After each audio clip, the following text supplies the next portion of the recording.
जय श्री राम, हर हर महादेव। मैं अधिवक्ता राजेश श्रीवास्तव वाराणसी से पुनः आप लोग के समक्ष उपस्थित हुए एक नया वीडियो लेकर। विषय है दंड प्रक्रिया संहिता 1973। इसके पूर्व भी मैंने दंड प्रक्रिया संहिता से संबंधित लगभग 19 वीडियो अपने यूट्यूब चैनल पर अपलोड कर दिया है। कृपया आप लोग उसको जरूर देखें और उसका लाभ उठाएं। विषय पर आने से पहले मेरा आग्रह है कि अभी तक मेरे इस चैनल को जिन व्यक्तियों द्वारा सब्सक्राइब नहीं किया गया है, कृपया सब्सक्राइब जरूर कर लें, बेल आइकन पर क्लिक कर दें तथा किसी प्रकार का सजेशन हो तो कमेंट बॉक्स में जरूर कमेंट करें। आते हैं विषय पर। आज हम चर्चा करेंगे अध्याय 36 का, जो धारा 467 से लेकर के धारा 473 तक में वर्णन किया गया है। यहाँ पे हम लोग देखेंगे कुछ अपराधों का संज्ञान के लिए परिसीमा काल क्या होता है। ये प्री और मेंस में दोनों में ही क्वेश्चन पूछे जाते हैं। प्री में कुछ धाराओं से क्वेश्चन आते हैं, केवल धारा बेस पे भी आ सकता है, और जो बीच में परिसीमा काल दिया गया धारा 468 में उससे भी आता है, या धारा 473 पे भी बनता है, या 469 पे भी बनता है। तो इसको हम लोग देखते हैं। एक चीज और स्पष्ट कर दें कि ये जो अध्याय है ये आर्थिक अपराधों पर लागू नहीं होता है। यानी कि जो परिसीमा काल है यहाँ पे वो आर्थिक अपराध से संबंधित कोई है तो उस पर ये परिसीमा काल लागू नहीं होता है, उसके लिए अलग से व्यवस्था है। देखते हैं धारा 467 में क्या कहा गया है। तो धारा 467 में ये कहा गया है कि इस अध्याय के प्रयोजनों के लिए जब तक संदर्भ से अन्यथा अपेक्षित न हो, परिसीमा काल से किसी अपराध का संज्ञान करने के लिए धारा 468 में निर्दिष्ट अवधि अभिप्रेत है। मतलब ये परिभाषा न बता करके धारा 467 सीधे कह देता है कि 468 में जो अवधि काल अभिप्रेत है वही परिसीमा काल है। लेकिन यदि प्री का जो क्वेश्चन बनता है कि परिसीमा काल की परिभाषा किसमें दी गई है, किस धारा में, तो धारा 467 माना जाएगा। और अवधि के बारे में यदि पूछता है तब फिर धारा 468 का हम लोग वर्णन करेंगे। अब धारा 468 जो है ये क्या कह रहा है, इसको देख लेते हैं। इसमें एक बात कही गई है कि इस संहिता में अन्यत्र जैसा अन्यथा वर्णित है उसके सिवाय। इसके कहने का तात्पर्य यह है कि यदि कहीं अन्यत्र व्यवस्था की गई है तो उसको ये छेड़छाड़ नहीं कर रहा है। ये वहां पे उसको हटाते हुए ये कह रहा है कि इस संहिता में अन्यत्र जैसा अन्यथा वर्णित है उसके सिवाय यहाँ पे जो व्यवस्था की गई है वो परिसीमा काल की बात कही गई है। जैसे हम लोग देखते हैं धारा 199 की उपधारा 5 में, वहां कोई मानहानि से संबंधित कोई अपराध कारित किया जाता है तो वहां पे परिसीमा काल की बात कही गई है, पीरियड ऑफ लिमिटेशन, की जिस दिन अपराध घटित हुआ है उसके 6 महीने के भीतर परिवाद दाखिल कर दिया जाएगा, अन्यथा उसका संज्ञान सेशन कोर्ट द्वारा नहीं लिया जाएगा। तो ये बात यही कह रहा है। इसके कहने का तात्पर्य हमने एक उदाहरण के रूप में समझाया है कि कहीं अन्यत्र यदि परिसीमा काल की व्यवस्था दी गई है तो उसको ये छेड़छाड़ ये धारा नहीं कर रहा है।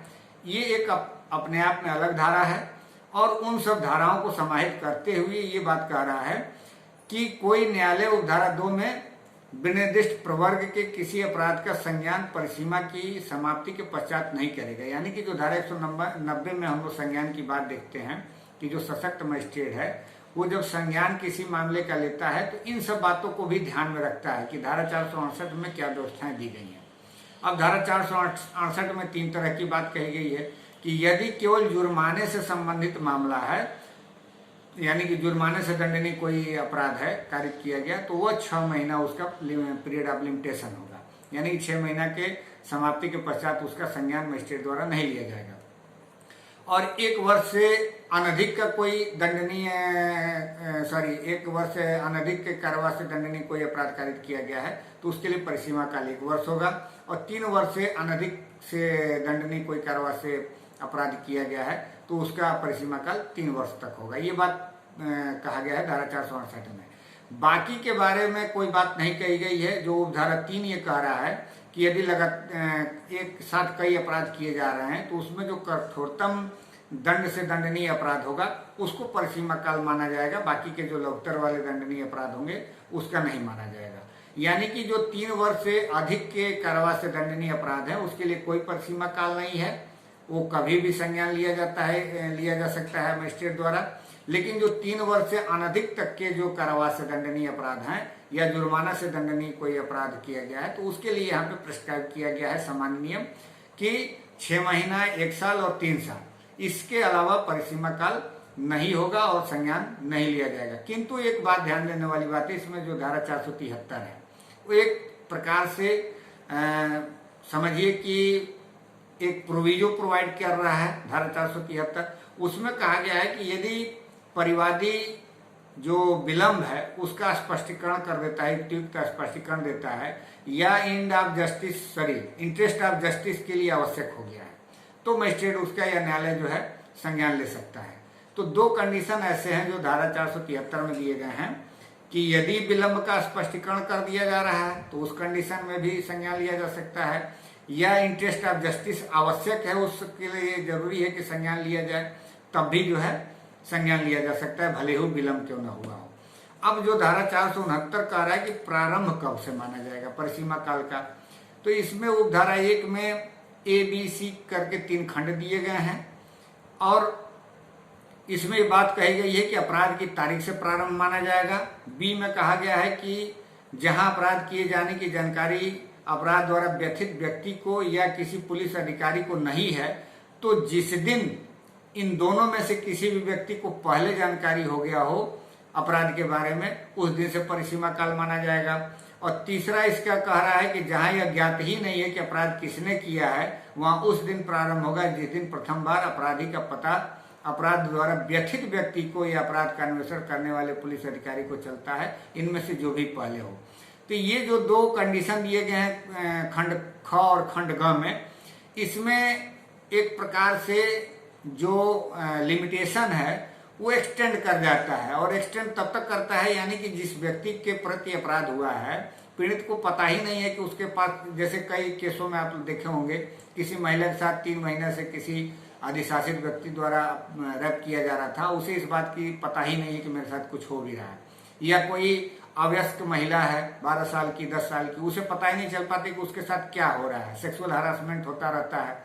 लेकिन जिस बात को वह समझती है जिस दिन कि मेरे साथ ये घटना हो गया है, तो उसी दिन से परिसीमा काल मान लिया जाएगा कि उसका अपराध का कारित किया जाना, जो भी संज्ञान लेने वाला मजिस्ट्रेट है उस दिन से परिसीमा काल की गणना की जाएगी। हालांकि इन सब मामलों में वैसे ही 3 साल से अधिक के दंडनीय अपराध हैं, तो परिसीमा काल का कोई ऐसे ही लिमिटेशन नहीं है। फिर भी एक उदाहरण के तौर पर हमने समझाया है।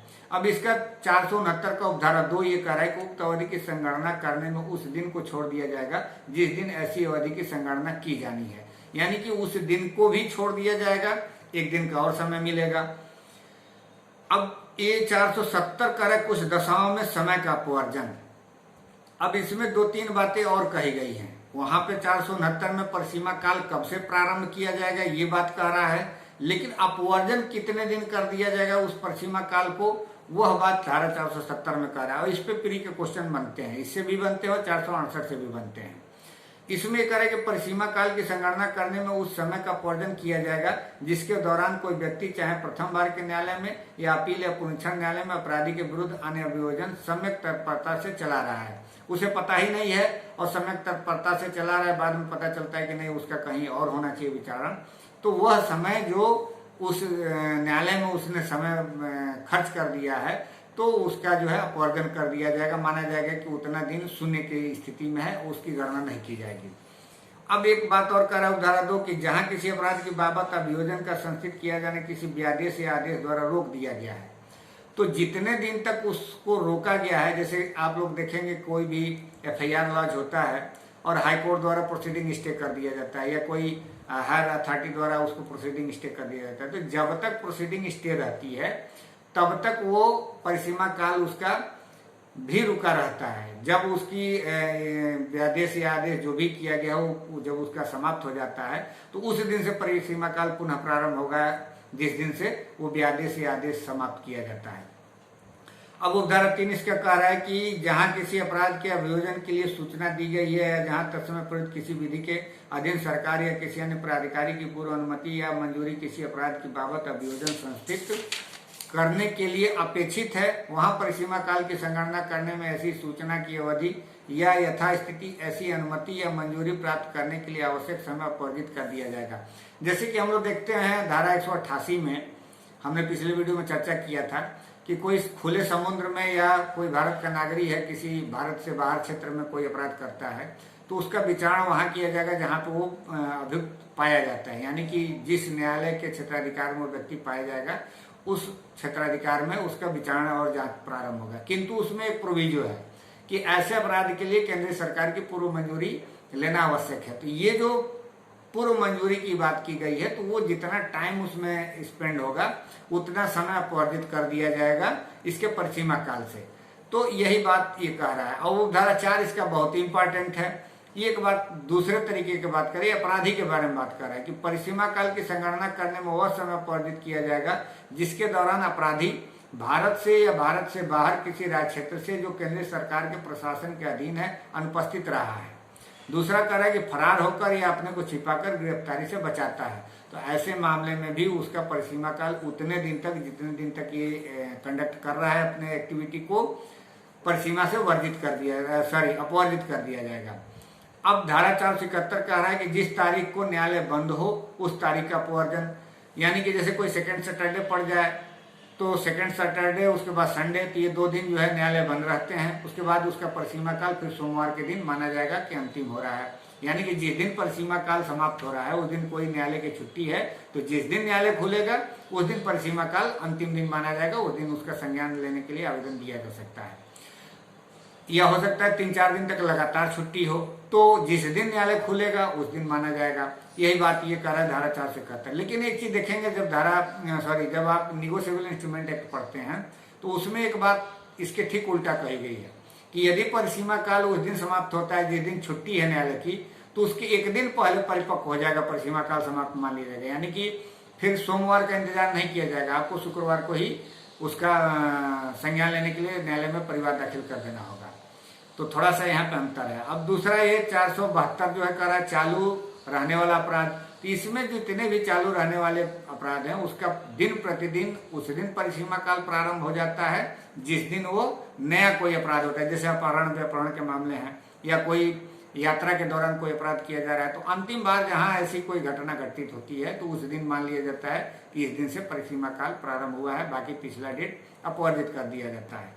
हम लोग 473 पढ़ ही चुके हैं कि कुछ दशाओं में परिसीमा काल को अपवर्जित कर दिया जाता है, जैसे कि कोई स्पष्टीकरण दे दिया जाए, विलंब का उचित रूप से स्पष्टीकरण कर दिया गया है, या न्याय हित में ऐसा करना आवश्यक है, necessary so to do in the interest of justice. यदि इंटरेस्ट ऑफ जस्टिस के लिए आवश्यक है तो भले ही विलंब हुआ है, उस विलंब को इग्नोर करते हुए उसका संज्ञान मजिस्ट्रेट द्वारा या न्यायालय द्वारा लिया जाएगा। तो हम लोगों ने देखा धारा 467 से लेकर के धारा 473 में कि एक अपराध का संज्ञान लेने के लिए क्या परिसीमा काल होता है, कब उसको अपवर्जित किया जाता है और कब जो है उसका एक्सटेंड हो जाता है, और किन आधारों पर धारा 473 में उसको माफ भी किया जा सकता है। तो इस तरीके से हमारा विषय समाप्त होता है।